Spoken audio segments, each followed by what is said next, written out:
Hey everyone, welcome back to Corporate Decoder. Today we're diving into a report so thrilling, it's practically a bedtime story for accountants. Get ready for plot twists involving cash shares and the ever-present question, are we there yet? Come today, we're checking out Newbury Street to Accession Corp's latest quarterly report.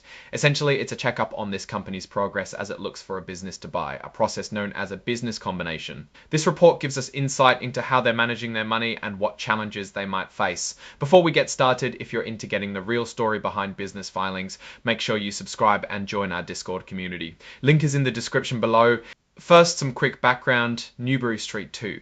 Accession Corp is what's called a special purpose acquisition company, or SPAC. Think of it as a company with a pile of cash searching for a business to merge with. The clock is ticking for them to find a suitable target, or they have to return the money to investors.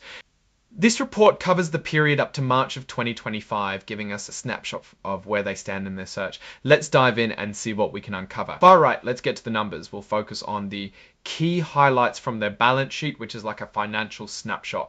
The company's cash is at $1,128,699 as of March of 2025. That's a slight drop from December when they had 1,000 alarming rate.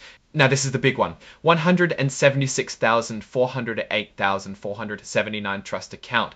This is the war chest they'll use for their business combination. It has slightly increased from December of 2024. This increase is because the trust account is earning interest, showing they are still making income. Think of it like the company is not actively making things, but rather holding cash, hoping it will eventually buy a company.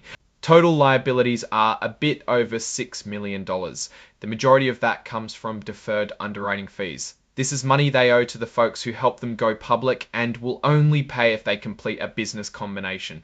Now let's move to the income statement, which shows how profitable they are.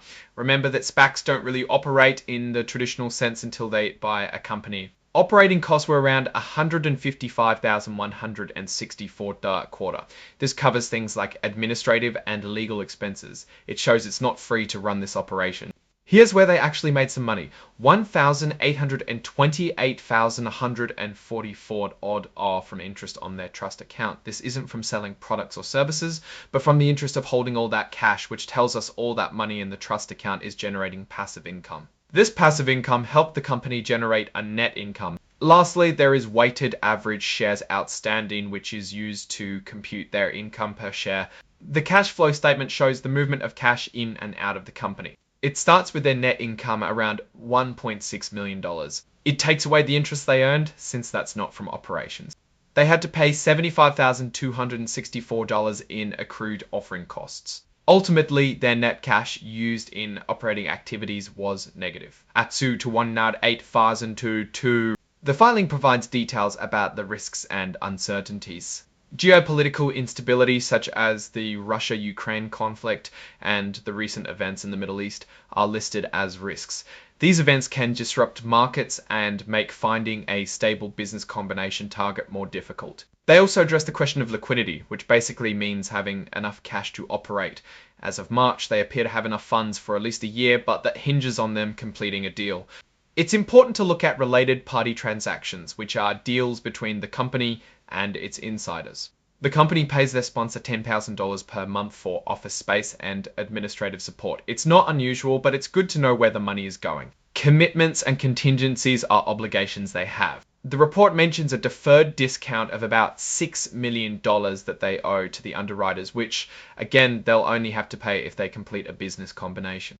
A new risk factor that Newbury Street 2's Accession Corp identifies is the change in international trade policies. Recent trade policy changes can affect the company's ability to find and merge with a suitable business. The filing talks about how they have been using the money from its IPO and private placement. The company states none of its leaders or officers adopted or terminated any 10b5-1 trading arrangement. So what's the story here? Newbury Street 2 Accession Corp is in a race against time to find a business combination. They're burning a bit of cash, but their trust account is generating some income, buying them a little more runway. Acting now, let's step back and look at the big picture. One of their strengths is the large amount of cash in their trust account, but finding the right business to merge with is proving challenging. That ticking clock is putting pressure on them. The new risk factor of shifting international trade policies makes things even more uncertain. In conclusion, Newbury Street Toy Acquisition Corp is facing the typical SPAC challenges. Find a good deal before time runs out. With their current rate, the clock is ticking. What do you think? Will Newbury Street 2 Acquisition Corp find their match? Drop your predictions in the comments below. If this video gave you some insight, be sure to hit that like button and subscribe for more decoded reports. Also, come join the discussion in our Discord community. The link is in the description. Thanks for watching and see you next time.